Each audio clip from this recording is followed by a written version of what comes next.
On accompagne des personnes qui souvent souffrent d'isolement. Donc comme le dit Anaïs, en effet, ça leur permet de sortir et puis de s'expérimenter en fait à cette notion de vivre avec les autres en fait dans un cadre qui est pour un premier temps sécurisé, dans l'idée après bien sûr si la personne en est capable de pouvoir aller sur d'autres activités, d'autres choses en fait dans la vie comme tout le monde. On a des rendez-vous à domicile où on discute de choses et d'autres. Et on a des propositions aussi d'activités comme le jardin ou le café rencontre, différentes choses. Voilà, le but c'est, on va dire, qu'ils puissent réexpérimenter ce côté lien social. Néanmoins, au niveau du SAVS, grossièrement, on va dire qu'on n'est pas un centre de loisirs. Et le but, c'est que les personnes qu'on accompagne puissent tester des choses, prendre plaisir, mais avoir surtout envie de reproduire ça après dans leur vie à eux, dans leur milieu à eux, et sur l'extérieur. Parce que le but, c'est qu'à un moment donné, nous, on disparaisse. Et puis, toutes les activités qui se passent au SAMSA permettent de vider un petit peu, bon, pas un petit peu, mais qui permettent de vider la tête et de penser à autre chose que tous les problèmes qu'on a dans la vie. On utilise le collectif pour travailler les objectifs individuels. Après, dans le sens général, c'est comment dans un collectif, on arrive aussi à être avec les autres sans pour autant prendre trop de place. C'est aussi pouvoir dire des choses sans pour autant parler trop de sa vie. C'est pouvoir tout simplement accepter d'être 3 dans une pièce pendant X temps. Enfin. Dans les accompagnements, on est centré surtout sur les accompagnements individuels.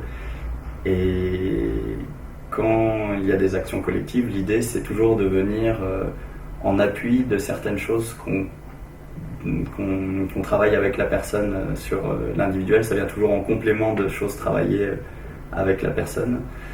Nous, on invite surtout les personnes à vivre des choses à l'extérieur de notre service, vu qu'on est là pour être sur une période temporaire.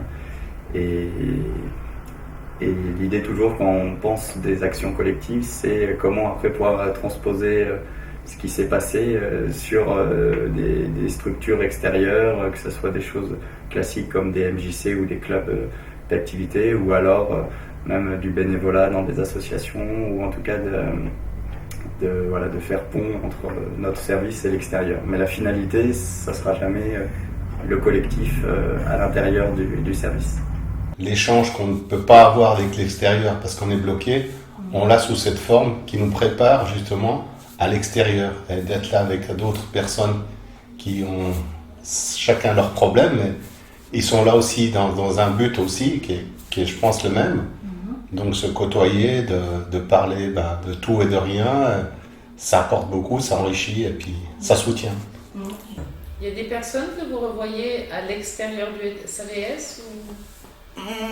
J'en ai bien revu 1 ou 2 là, mais bon, pas souvent, non.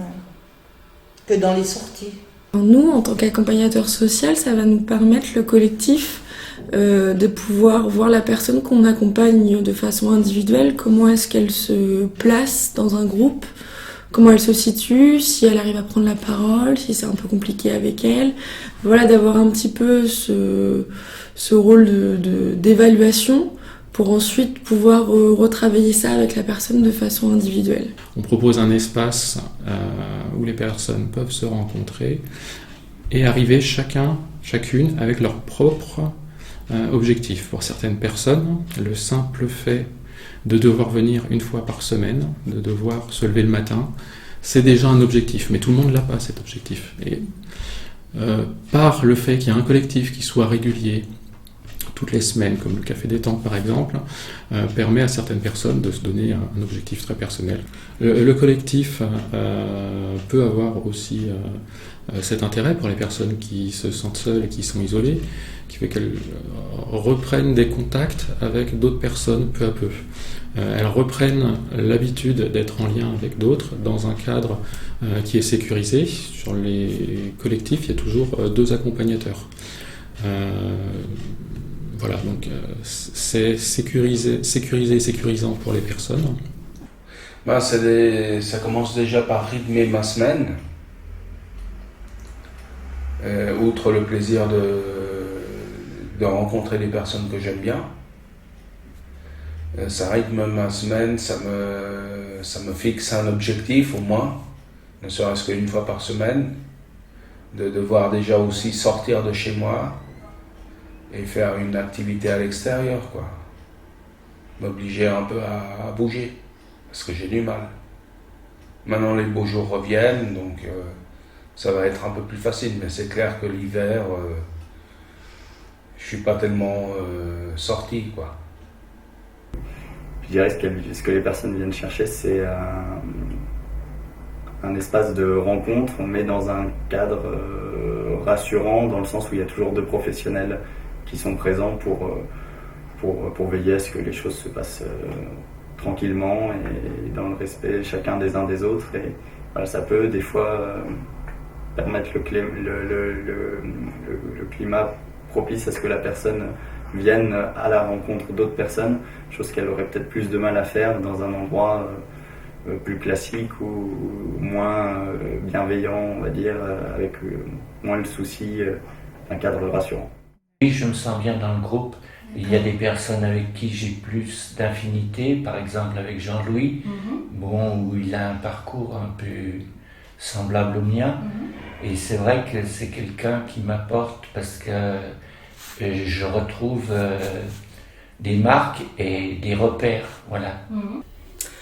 Alors, les autres années, on a essayé de mettre en place un projet avec les personnes accompagnées, avec une thématique, des objectifs à atteindre, quelque chose de bien ficelé. Et on n'avait personne qui venait. Donc, ça prenait pas, quoi. Donc, c'est vrai qu'après, l'équipe s'est interrogée, on a essayé de changer de jour, on a essayé plein de choses et ça a amené personne, toujours. Donc, on s'est dit, on va faire différemment. On va partir d'une demande d'une personne. Par exemple, j'ai envie d'aller à la piscine, un petit peu pour me détendre et puis me faire un peu de sport. Et là, on demandait à d'autres personnes si elles voulaient aller à la piscine. C'était un peu plus spontané. Et là, on a réussi à faire émerger un groupe. Je suis aussi contente de retrouver les gens accompagnés par le SAVS. J'ai plaisir à venir retrouver tout le monde. On peut aussi créer des liens, voilà, échanger avec les autres personnes qui sont présentes. D'accord.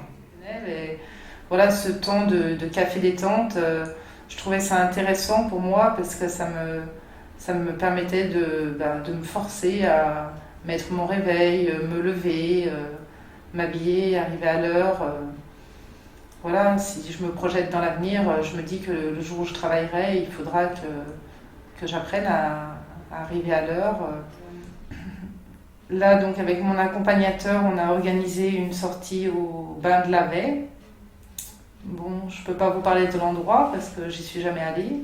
C'est un endroit que je ne connais pas, que je vais découvrir. Voilà, c'est vrai que ça me tenait à cœur d'organiser cette sortie parce que c'est un lieu dont j'ai beaucoup entendu parler autour de moi. Je connais beaucoup de gens qui y sont allés. Et moi, j'ai jamais eu l'occasion de m'y rendre, j'ai jamais eu l'occasion d'y aller. C'est pour cette raison que j'ai voulu mettre en place cette sortie, essayer de l'organiser avec mon accompagnateur. C'est valorisant. Je dirais que c'est valorisant parce que ça montre que je suis capable de faire des choses.